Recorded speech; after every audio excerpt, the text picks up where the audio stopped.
Good evening and welcome to the 100th episode of the Angela Ray Show. I am so excited for tonight. Thank you all who will be joining us live, whether you are chiming in from Facebook or from YouTube. From those of you who will be catching us on the replay, definitely appreciate your support. If you are joining us live, you know what to do. Make sure that you slide on into those comments and I would definitely be curious to know over the past 99 episodes, what has been one of your favorite moments? I definitely have quite a few favorite moments over the past 100 episodes. So we're going to kick this off with our Ray of Motivation moment. And tonight's Ray of Motivation moment is courtesy of Uncle Luke.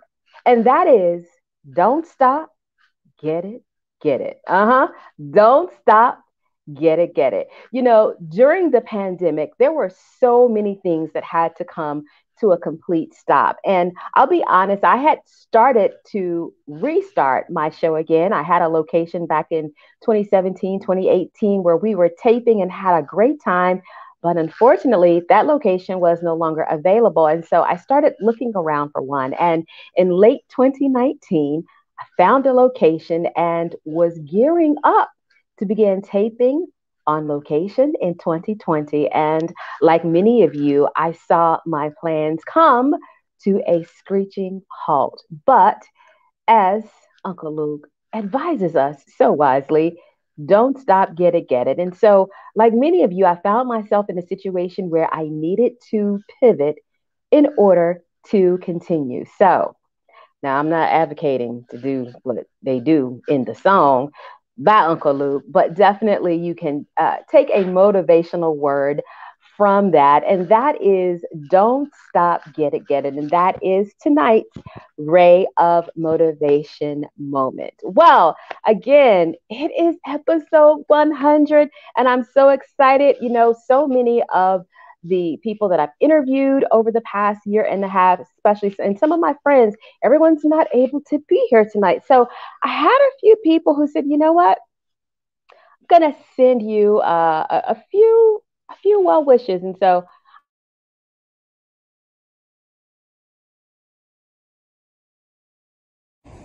This is Cassandra Jolliffe with Cassandra Jolliffe Live, and I have got to give my girl a shout out. I'm so proud of you, Angela. You did it. You launched your show, and now you're at 100 episodes. OMG, my goodness. I'm so godly proud of you. Listen, Angela, you are going to the networks, so get ready. What you've done these past 100 episodes is absolutely stellar. And there's so much more waiting for you on the other side of 100. Once again, congratulations. 100, OMG. Hey, Keith L. Brown, Mr. Impossible here, wishing my beloved sister and dear friend, awesome advocating actress, Angela Ray, congratulations on 100 episodes of your show. GOODJOB, good job, good job. You are a ray of excellence. Hey, this is Clarence, babysitters from the All My Children, Bold and the Beautiful, It's Your World, Young and the Restless update. I talk about soaps. But today, I want to congratulate the beautiful, vivacious, wonderful lady, Angela Ray, on her 100th episode. Congrats, darling. Keep doing what you do. You stomp down, Delta U. Hey, a little birdie told me that today is Angela Ray's 100th show for the Angela Ray Show. I think that's quite an accomplishment, Angela. Just congratulations. You're such a go-getter. I love you so much. I hope you have a great show today. well, that was just so exciting to see, and it's hard to believe that it's been that long. I'll do a whole throughout the next few episodes. I'll be talking about how I actually got started again. But right about now, I want to go ahead and introduce my special guest for tonight. And she doesn't need any introduction, but I've always heard that you give honor where honor is due. And so my guest tonight is an actress. She's a performer. She's a producer. She is a director. She is an author. As a matter of fact, I was just looking at her book earlier today, and she is also a minister.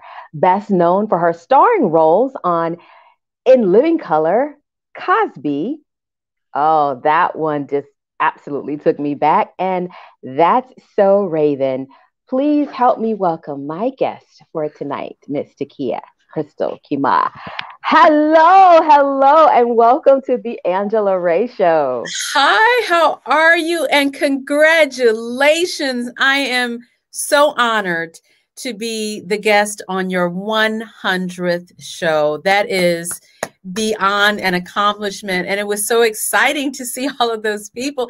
And I was just thinking about Brad Sanders going, where is Brad Sanders? And there he's with you. So congratulations, my dear sister. Congratulations.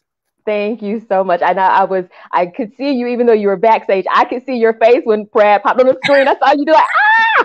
I was like, she must know Brad. Yes. She must know Brad. Yes, yes, yes. Wow. What an accomplishment, really, though. I know what it means to get one show together. 17, 64, 100. Not a lot of people can say that. So kudos to you, sis, really. Thank you. I so appreciate it. So, supposedly I won't say we're on the other side of the pandemic, but the pandemic it's changing, it's shifting. We're able to do more. People are out and about. So I'm just curious from your perspective, how has the pandemic changed what you do in entertainment? It's changed everything. It was 2020 was life altering for me. It was supposed to be my busiest year and my most traveled year. I had 27 trips planned. 27. And after trip number 3, I'd come home from a book signing, unpacked, repacked, put more books in my bag, set them by the door, and then everything went away. And I was in shock for several months. I thought, well, no, it's how big? Woo. And then, of course, the losses started. And so those bags stayed at my door for months because I was in shock. And I didn't leave my house for 2 months, did not leave my house for 2 months because I was in shock. And I thought at first, oh, well, this stay-at-home order is not going to really affect me. I'm a hermit. I don't go out, ever. So, what difference does it make? But I'm usually traveling, so it made a big difference to not be able to go anywhere. And then it occurred to me that I had this expression that I used to say, because I always have so much on my plate. I'm always juggling. I'm going to do this. I can do this. No, I can do it. Give me this one. I can do this one. No, I can take this one too. No, I can. And so I used to say, I wish the world would just stop for a minute and everybody else freeze so I can catch up to myself. And it occurred to me a couple of months in that that's what had happened, or that's how I could see it. And I chose to see it that way. I chose to see it as a blessing, even though bad things were happening right away. I thought, okay, I don't know what's going to happen, but I'm going to take this opportunity while the world is frozen to check in with myself, to see what I'm really about. Because I've been talking like, only if everybody were frozen, I could do this and do that and do that. Well, what didn't occur to me is some other people had to be unfrozen for me to do some stuff. And everybody was frozen, including me. But what ultimately happened is I realized that I am who I am. And I am the person that I was many, many moons ago as a little bitty child. When I wanted to perform, I started performing. I grabbed my sister and my cousins and put on a show in our grandparents' living room. And I told everybody what to do, and I told everybody to come, and I sold the tickets. And I didn't know that that meant I was the writer, director, producer, marketeer, and star. I just wanted to perform. And so during the pandemic, I created a solo variety show alone. And because of the pandemic, I had no crew but me. And because there is a God, I had taught a virtual class, and one of the students from the class tracked me down thereafter and asked if I could mentor her. And I was feeling like I needed to do something that involved giving in the pandemic. And I said, yes, I'll take on another mentee. And it grew from, we're going to meet once a week and you'll tell me how things are going and I'll give you advice, to more and more and more and more and more and more, because she saw what I was doing with the show, to she was the other person in my crew. And together we did the 41 jobs that it takes to pull off a television show. And I don't know how we did it, but we did it. We pulled off the Cool Crystal show, and we made every mistake you could possibly make, but learned 1,000 things in the process and utilized every skill that I had, every skill I suspected that I had, everything that I learned consciously, and everything that I learned just by being on sets for 30 years. And the wonderful thing is just me remembering who I am. Long before I knew that there were agents and managers and all of these other people to get you work when you want it to work. I remember that I can just work, that I can create work for myself. And that's something that I tell other people that they can do. And I've always done it, but frankly, I hadn't had to do it for a little minute. And remembering that is possible was just super fantastic. And I still am juggling a lot of things, but in my moments of, a couple of seconds here and there, I'm starting my soft pre-production of season 2, and I'm very excited about it. I have 2 projects that I have to finish before I really go into pre-production, but I'm really, really excited about it. And I hope that, hey, how about you come on my show when I do my 100th episode? Oh, okay. Y'all heard it here first. I didn't know we were going to have like an exclusive on the Angela Ray show tonight, but yes, I would be glad to do that. Okay, absolutely. I'll remember. You remember too. and all y'all listening tonight, y'all my witnesses. Yes, would be happy to do that. Definitely an honor. Now, you were just talking about creating something during the pandemic, but you were creating, as you mentioned, your own shows with your cousins in your grandmother's living room. And so many people today, casting directors, agents, managers, directors, producers, they're often telling actors, oh, you need to create your own content. Yeah. And it is a lot easier. I won't say it's easy, but it's easier because we have platforms like Instagram and TikTok and Facebook. Yeah. But when you created your own content that helped you land one of your biggest roles in your career, you didn't have Instagram and you didn't have Facebook. So talk a little bit about what you created that ended up helping you land your role on In Living Color. Well, and it was so funny, I'll never forget when I got the call from a friend of mine, Dwayne Kennedy, who is a hilarious, one of the funniest people in the universe, called me and told me that this guy, whose name I didn't know at the time, was looking for people who did characters for his new television show. And I said, okay. And I knew this guy because I'd been in a comedy group with mutual friends. He wasn't even in the comedy group, but he called, I guess he called all of us to tell us about this audition, which was an open call.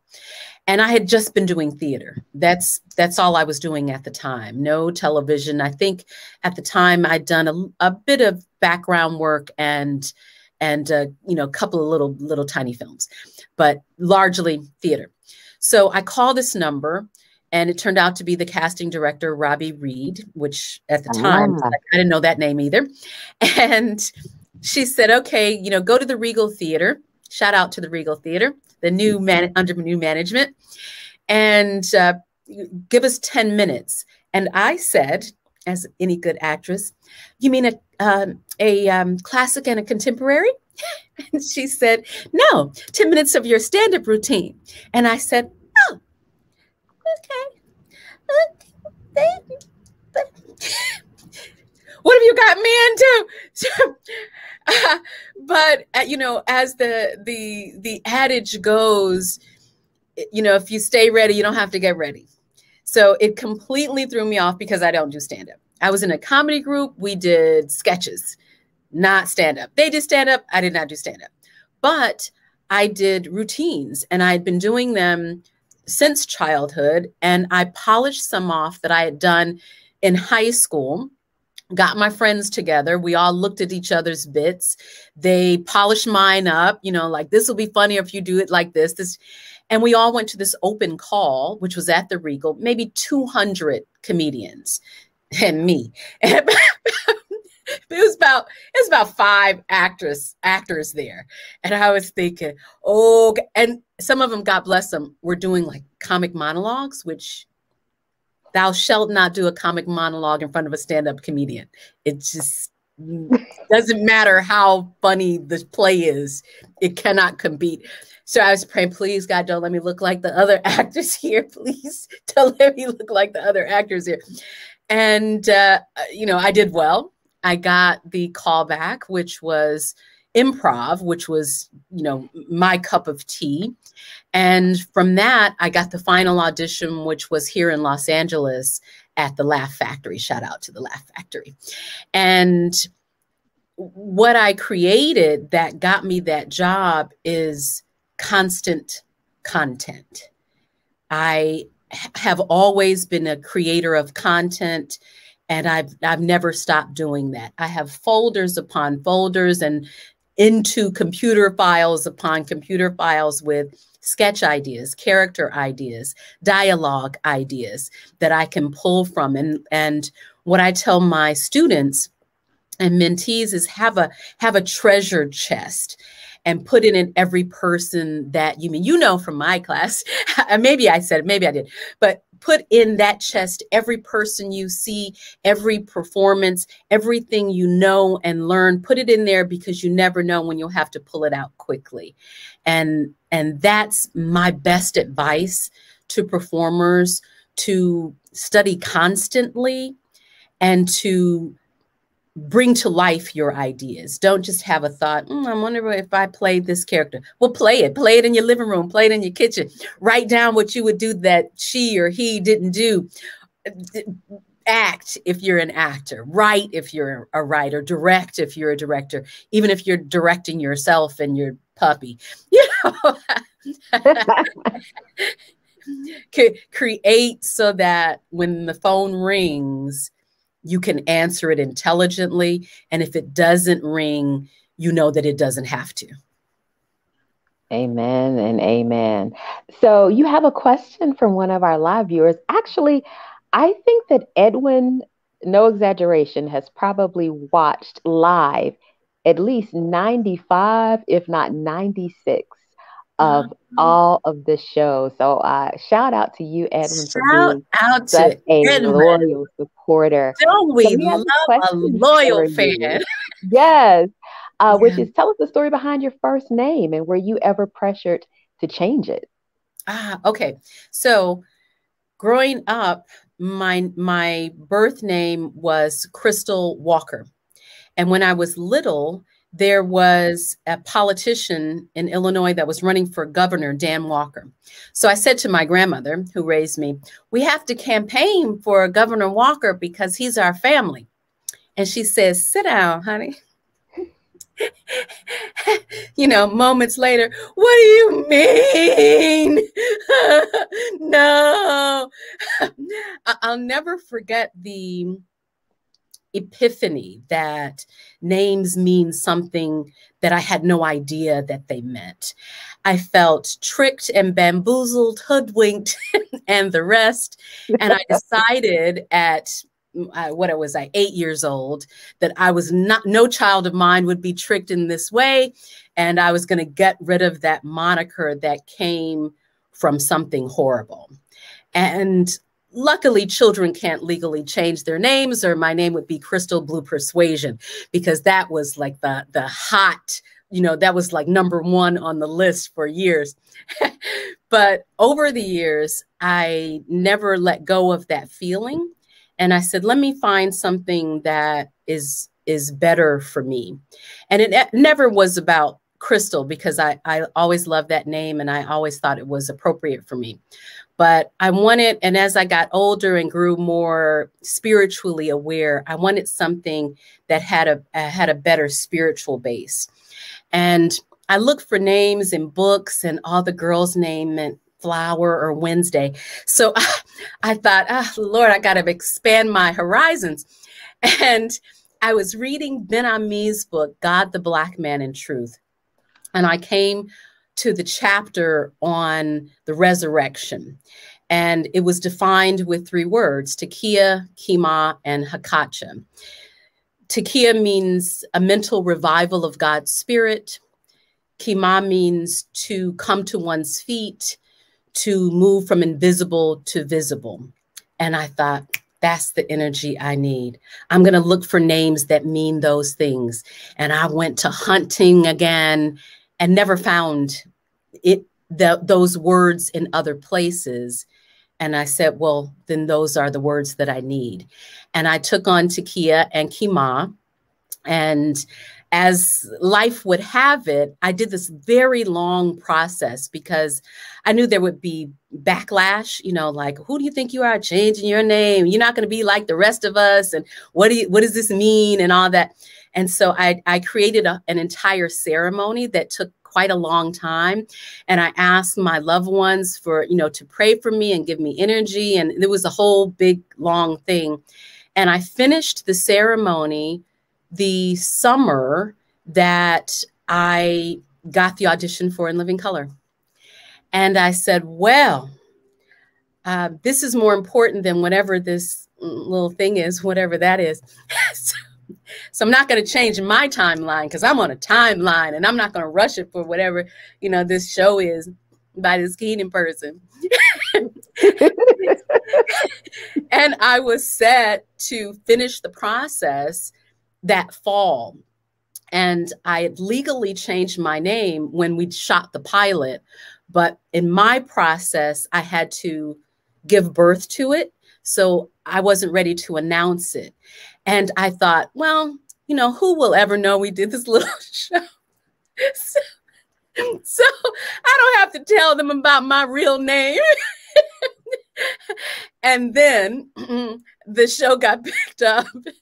But first, and on my birthday in 1989, I got my new birth certificate. Right? So legally, my name is actually Crystal T'Keyah Keymáh. But professionally, I thought, these people are kind of, I might need to protect my crystal. Let me put it in the middle between 2 guards. And that's how I became T'Keyah Crystal Keymáh. I know that was the long version, but it's been a while since I told the whole story. So why not here for your 100th anniversary? Yes. And I was not familiar with that. So Edwin, thank you so much for asking that. And it's actually a great segue into my next question. You talked about this being a spiritual journey, and you're also a minister. So I'd love to know how your faith has impacted your career. Oh my goodness. Always, always, always. I mean, I grew up Catholic. Sorry, my eyes are watering. In my family, we have Catholics and Baptists and Cogit and et cetera. And so there's always been a faith has always been important, and there's been lots of roads to witness.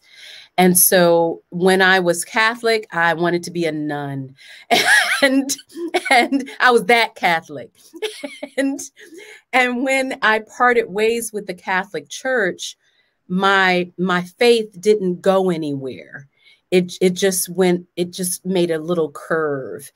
And I started studying beyond the Catholic Church, and I started studying even beyond the Bible. I wanted to know more about faith. I wanted to know how faith affects everyone, not just one group. And eventually that path led me to the Universal Life Church, and that's where I became a minister. And I write prayers, and I pray a lot because a lot of prayer is needed.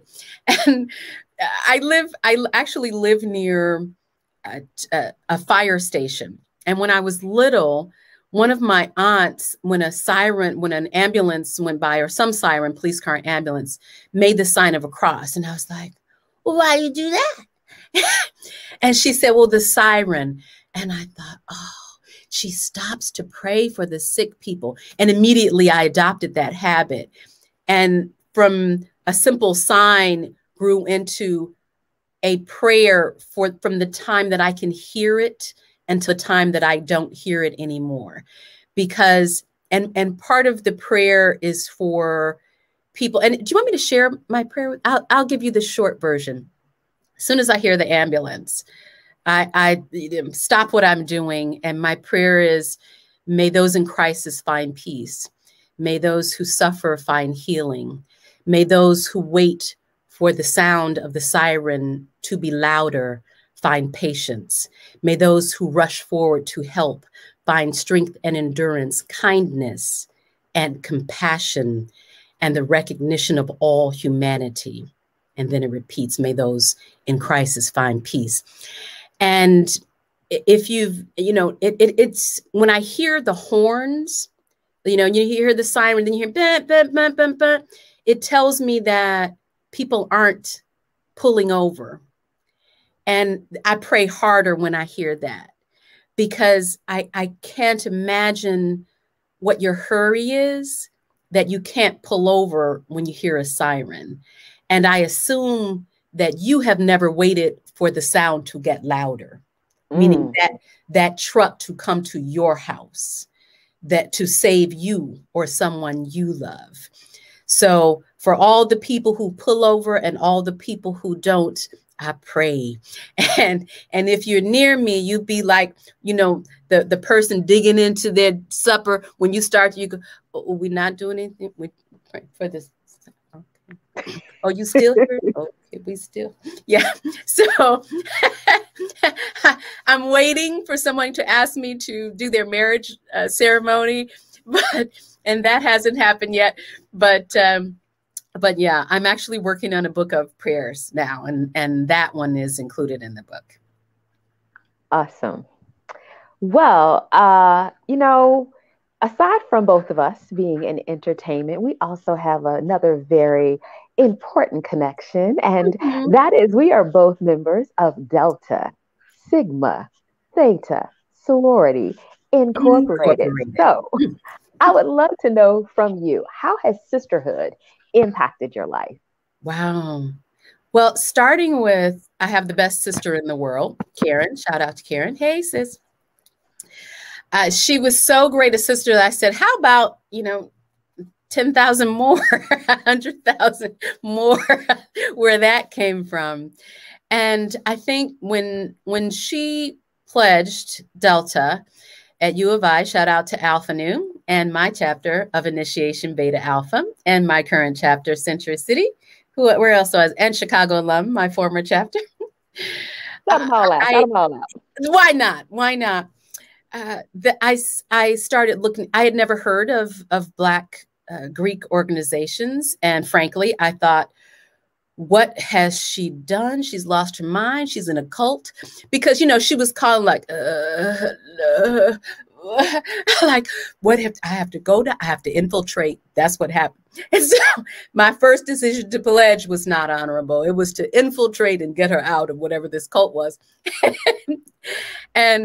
But then I started doing my research, and I saw the great works that Delta Sigma Theta and the other Divine Nine organizations were doing. Of course, Delta does the most.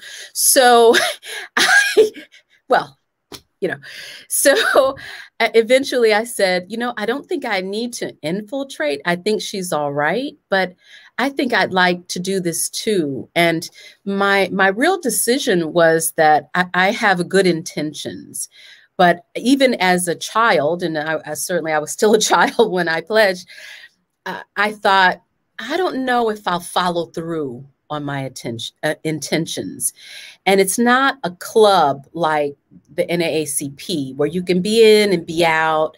I thought, if I make a lifetime commitment to an organization that does good, I will activate my intentions, because I'll have 100,000 sisters saying, girl, were you at the voters registration thing? We missed you last night. So that was my impetus, because I wanted the push to follow through on my intentions. And then what I got was hundreds of thousands of sisters who support me, even though I've never met them. Everywhere I've gone in the world, there have been Deltas who have supported me, I'll never forget this one performance. It was actually here in California. It was in Bakersfield. And it was a quick show. I hadn't told anybody that I was doing it. And we'd finished the show one night, and the stage manager came out, and he said, there's somebody here to see you. And I said, me, no, I didn't, who is it? And it's like, it's a bunch of women that are wearing red. I said, tell them I'll be right out. I know who it is. I know who it is. And they show up. They bring presents. They send flowers. They support me. We support each other. And not just me and my profession, us in all of our professions, and us in that intention. We remind each other what benefit we can do in the world. And there's nothing like that. And then, we also party. Well, there's that. I love being a Delta. I celebrated my 38th year this year. And with my line sisters, with my remaining line sisters, shout out to Transient 26. And Soror Beverly E. Smith, our national president, honored me so much a few years ago by asking me to be on the advisory board of our National Arts and Letters Commission. And then she honored me again when one of the two co-chairs, shout out to Gwen Mason, my co-chair, Dr. Janetta Cole stepped down as co-chair to lead the NCNW, the National Council of Negro Women. She asked me to step in for her as co-chair. And it's what does the Army say? It's the hardest job you'll ever love. It is a full-time job, and I couldn't love it anymore. We have 5 sub-chairs that are all extremely active. We just recently came off a 7-region tour of our Delta authors. That was the first time being virtual, broke all of our sales records, so much more successful than the live events ever were. And we're championing literacy and promoting Delta authors and providing wonderful books for patrons all over the world. I can't wait to visit our newest chapters in the Arab Emirates and South Africa and West Africa. I plan to go to all 3 next year when the world is really, really open. and for those people, because a lot of people pledge and then they go away. So I'm just going to, give my little pitch to people in all of the organizations. If you made a lifetime commitment to an organization that makes the world better. Come back. We need you. They need you. The world needs you. The other people are busy. They're busy. And we need all hands on deck. We need all hands on deck to love each other, to comfort each other from a daily assault, to fight for the legislation that provides us some relief, and to fight against that does not. And Lord, there's just so many rotten things happening. You know, if family's good. I love my family, and I love that I have so many more members of it through my sorority. Well, that is, that call to all of the Divine Nine to come on back in the fold if you're not active is a perfect segue to my next question, which is, what do you think the long-term impact will be for the Divine Nine in this period of our history? Of course, I'm sure you may be aware that, there were so many people in the Divine Nine organizations, for example, who committed to donating $19.13 every week to now Vice President Kamala Harris's campaign, or $19.08 in honor of the year of their founding. And there were these global efforts to make that happen, in addition to being active with so many social justice issues following the death of George Floyd. So what do you think the long-term impact of our Divine Nine organizations are going to be on this period in our history? Well, that depends on the membership. It really does. I'm not one to look back. When I have an office and behind me, there are lots of plaques and things that I cannot see, I look forward to a door that leads to my studio because that's what's ahead of me. The stuff I've already done has been done. What I would like to see all of the Divine Nine and all of our civic organizations to do is to take a firmer stance. How should I put this? At the risk of injuring relationships with our benefactors. We often operate at the mercy of people who sponsor our programs. And we say, well, without this money, we couldn't do all the good. And that is true. What I would like to see for us is a turnaround. And this is the time people are at least talking that they support Black people. If we can bolster Black businesses, I'm in the Century City chapter, and we often partner with an Omega Sci-Fi chapter, Tao Tao. Shout out to the brothers, Tao Tao. Y'all know we love you. And they did something a few years ago, several years ago now, where they said that all of their events were going to be at Black-owned spaces. And I thought, now we're talking. Now we're talking. Because we give millions of dollars away, because we're so big that only other spaces will hold us. I'm for meeting in the park in your jeans and a loudspeaker and putting money toward ownership of things. We have to put down our hats and gloves and get dirt under our fingernails if we want real change, lasting change. We'll see if any of us are willing and able to do that. That's my prayer. That is my prayer. As individuals and as organizations, we turn, as one of my brothers would say, we circle the wagons. We say, okay, what can we do? Because it's frustrating. There's too many bad things happening. It's easy to get overwhelmed, to say, oh, well, there's nothing I can do. I'm gonna go do something bad because there's nothing good that I can do. But for me, okay, what's one thing What's one thing? Okay, I know. Freedom Paper Products sells bathroom tissue and clean and nose tissue. This is some Freedom product right now, and paper towels. I'll only get those products from them. Black Opal, Minted Cosmetics. There's a whole lot of Black-owned makeup companies. I'll only get my makeup from them. Just see what happens. There's Black company that sells toothpaste. What if I only got my toothpaste from them?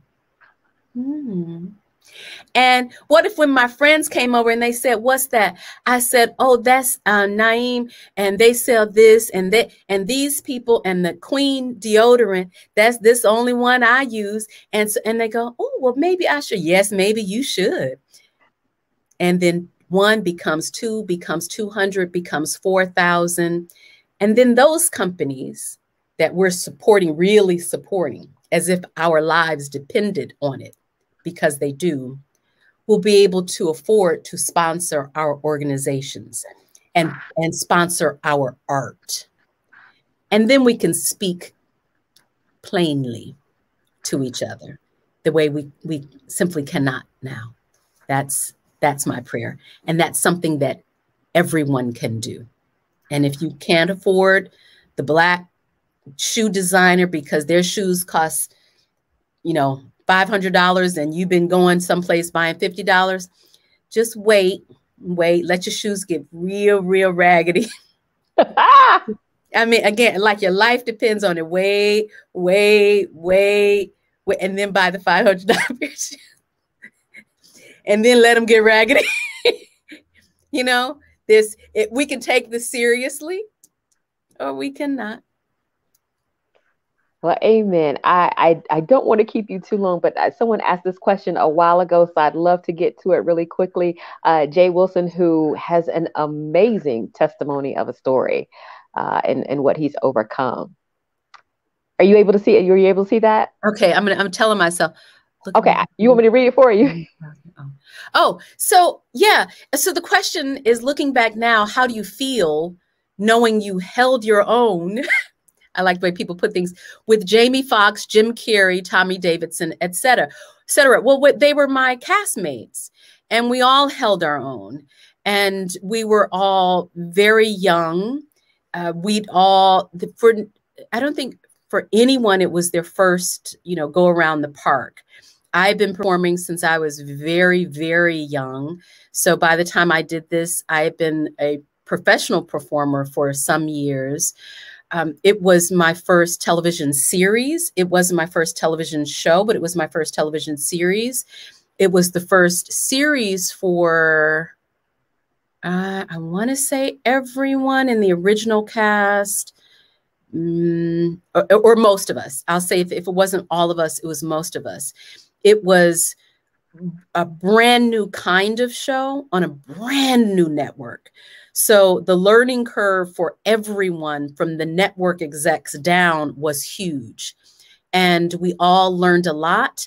I was completely spoiled because that was my first series. I thought wherever I went, everyone would be extraordinarily talented, could do anything from like the whole company, because there was nobody lunching on that set.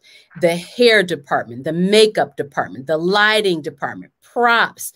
I mean, when I think of Eddie, who was our prop guy, who I love to this day, who when I said, Eddie, can you find me a mirror? He said, sure, I can get you a mirror. I said, no, a little tiny mirror that I can put in my sleeve and pull out. He said, and he came back with a little doll mirror.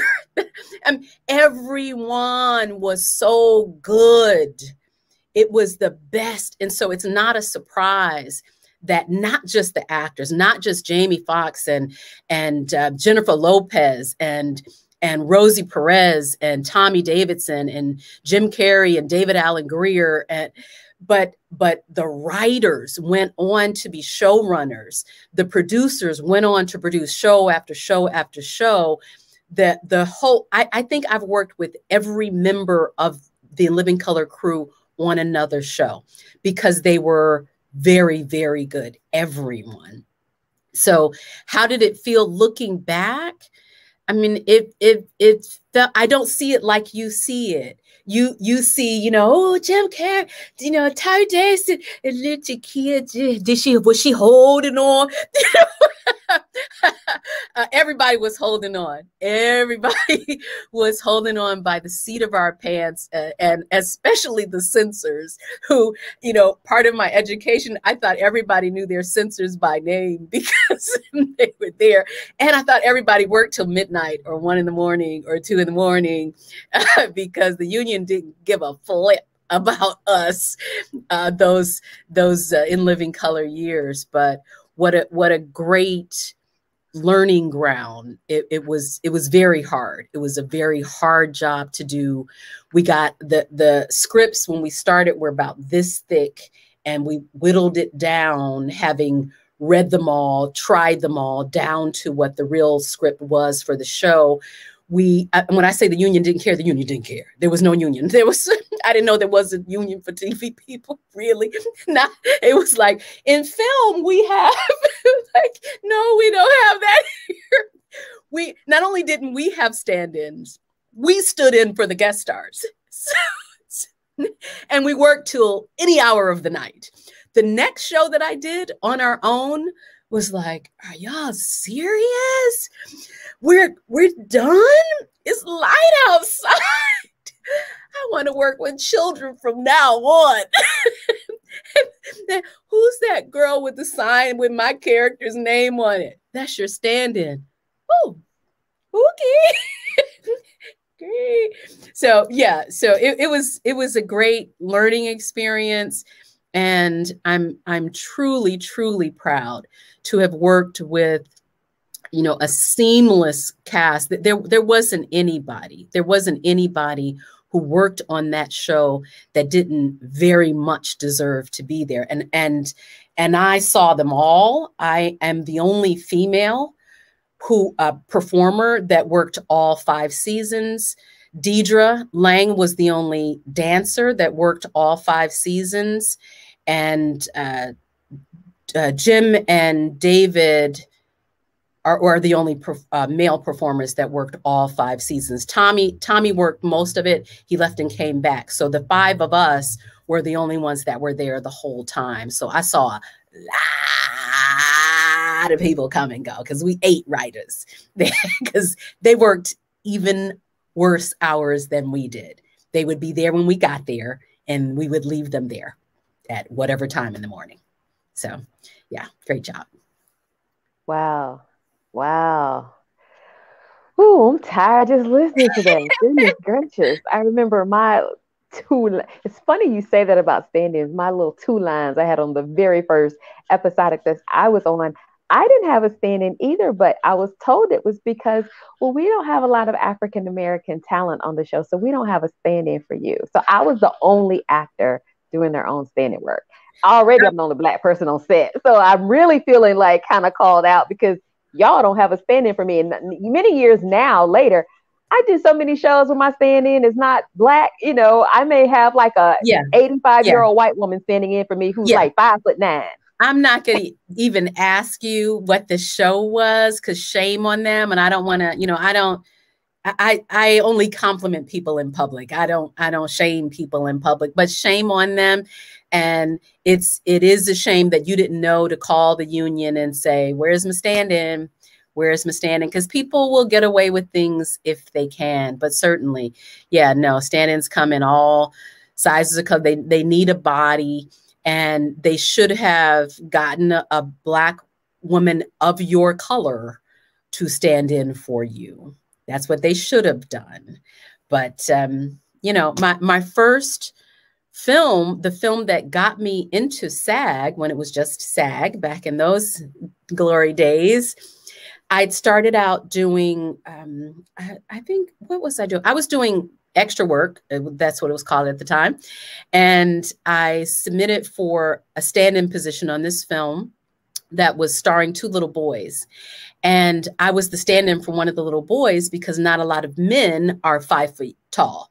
And that's, what I was roughly that at the time. And I'll never forget because the boy was, and I'll tell you who it is, but the boy was a few shades darker than I. And it occurred to me, having studied a little bit, even at that time, about lighting, they're lighting for me. And I'm telling the lighting guy, he's darker, right? You taking that into consideration. And after a while they go, yeah, we know. It's like, don't set him up for failure now. But it was Darius McCrary when he was 10 years old.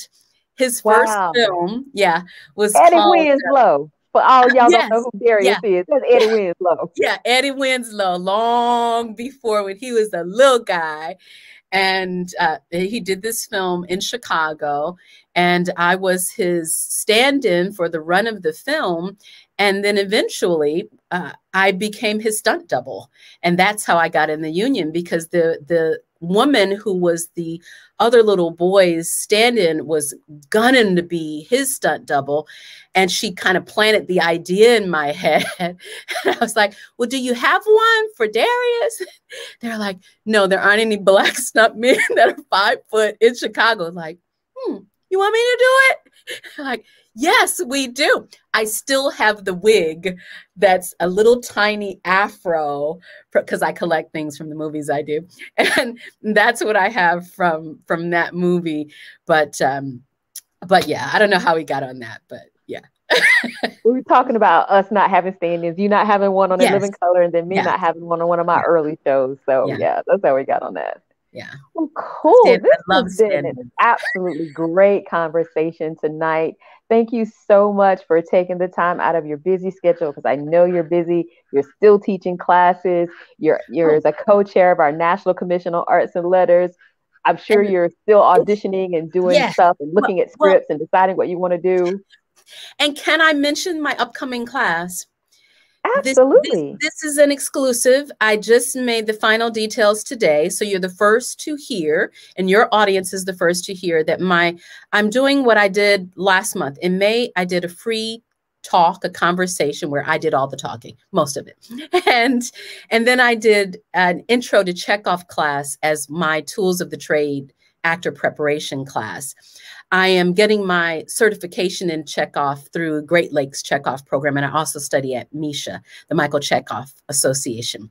So this, the next series is going to be the same thing. I'm giving a free talk, which is going to be a conversation, but this time I'm leaving a lot more room for questions and comments. I'm not going to talk so much. And that's going to be on July 14th. And then the following week, July 27th, I'm giving part 2 of my Intro to Chekhov workshop. And we're going to review the things that we did in the first class. So if you came to the first class, you should come back. If you didn't come to the first class, you should come, and you won't feel left out. We have a saying from Michael Chekhov: repetition is the growing power. And so the more you do things, the more deeply you understand the doing of them. And so for me, I did this first Chekhov class as part of my certification because I wanted another class that was just Chekhov, but it was so much fun. And the students liked it. I said, I think I can introduce a little more Chekhov. And one of the students said at the end of it, so this is every week? And I was like, no, it's not every week. Would you come every week? So it's not going to be every week. It's not going to be every month, but it's going to be July 14th for the talk, 21st for the class. The talk is free. The class is money because I have to rent space and get an assistant and all that. But details are on my website, T'Keyah.com now. All right. And I do have your website scrolling at the bottom of the screen right now. So again, July 14th is the first one. And I've never studied Chekhov. Most people have studied Stanislavski. So I've studied him, but me too. I'm familiar, but I've never studied him. So yeah, that's the only name we had to. the bottom. Yeah. I'm sorry, what'd you say? I said that's the only name we had to remember when I was coming up, because that's so long ago. That was the name. And for those who don't know, Michael Chekhov was a student of Stanislavski, Konstantin Stanislavski, and was one of his proteges. And some people don't even know that Stanislavski was a major theater director in Russia. And Michael Chekhov was one of his actors. And in working with him, he realized that the method of emotional recall had the potential to be emotionally damaging. And I won't go into that, but I agree. I agree with it. And so he started a shift to using the imagination, imagined experiences, not real experiences. And I find it to be much safer for the actor and for the ensemble, because we get into some deep waters as actors, and we have to keep ourselves safe. And as a student of psychology, one of the other things I'm doing, I'm hopefully within next month, we'll finish my master's in psychology. And I also incorporate that into my work. So we have to be safe, because most of your theater teachers do not have degrees in psychology and will not be able to help you if you flip out. So if you go too far and get stuck, and we shouldn't be doing that anyway. And so I love the Chekhov work. I love that it's acknowledged and unacknowledged indigenous origins, because I think that indigenous people have always known to incorporate faith and therefore safety in performance, and a reverence that comes with protecting each other. So I'm looking forward to the free talk. I'm looking forward to teaching the Chekhov class, and I'm looking forward, now that I've survived that, I'm going to be doing more of my regular tools of the trade workshops online, and I'll be announcing them. I'll be doing them in the fall. When my show, the Cool Crystal Show, got to get in all the plugs. The Cool Crystal Show gears up late fall. Okay, great. Well, again, thank you so much for being on episode 100 of the Angela Ray Show. I can't wait to come tag team and be a guest on your show as well.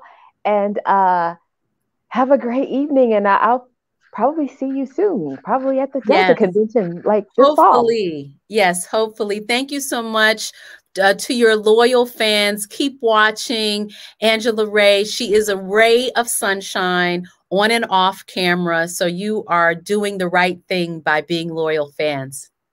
Oh, thank you. I appreciate that. Enjoy the rest of your evening. Thank you. You too. All right. Well, thank you again to my soror, T'Keyah Crystal Keymáh, for being my guest on the 100th episode of The Angela Ray Show. Do have some very special partners I want to shout out on tonight who have some great products that I want to tell you all about. And here's the cool thing. You all will have an opportunity to win, but you got to be on the list. What list? That is the A list. So first off, I want to tell you about Miss Laura Hardy. Now, oftentimes we hear people talk about life insurance, and the first thing we want to do is, bow our head, or, do we want to have that conversation? But there is life insurance now that you don't have to wait to use it. Because, of course, if somebody's using it and it's yours, that means you're not here. Well, the landscape of insurance is changing. People are living longer. So wouldn't it be great to have coverage that could protect you in any reality of your life? Laura Hardy and the experts at the Hardy Group can help you. They have over 20 years of experience in risk management and investment experience. Now, we had Laura's number scrolling at the bottom of the screen. We're going to get that back up again for you. But if you are a member of the A list, by the time we broadcast next week, we're going to be talking about Laura's company again next week. You will have an opportunity to win a prize courtesy of the Hardy Group. Now, we were just talking about getting back. getting back out there because, everything is opening up. So I know that you all are probably looking into when is your next vacation? How are you going to do it? Are you flying? Are you driving? Are you taking the train? You taking the bus? What are you going to do? Well, if you are ready for a vacation, Anchor Travel is here to help you with all your travel needs. Whether you want to do that adult trip, adults only, or whether you want a family-friendly vacation. And right now, just for viewers of the Angela Ray Show, your agent fee is waived for your flight only, not the whole thing. Don't get too happy now through July 3rd. And last but certainly not least, the Book and Bubbles Tour is pulling up to a city near you, courtesy of Dr. Christy Morrell Black. Now, what is the Bubbles and Books Tour? Dr. Christy Morrell Black has this great concept where she is traveling to cities throughout the Southeast, reading from her book for young readers, and you can connect with her on Instagram. We had her information scrolling at the bottom of the screen as well. And we will be giving a copy of Christy's book away next week as a part of our show. But remember, in order to win any of those 3 giveaways, you have to be on the A list. And that is it for the 100th episode of the Angela Ray Show. Thank you all so much for hanging out, rocking out tonight. As always, I would like to remind you all of Ray of Motivation number 54. Cleaning a mirror does not change the person who is reflected in it. Until next time, I encourage you all to go out and be the change. And I would be remiss if I did not say congratulations to the Atlanta Hawks for making it to the Eastern Finals. And go Hawks tonight in your first game against the Milwaukee Bucks. You all have a great evening.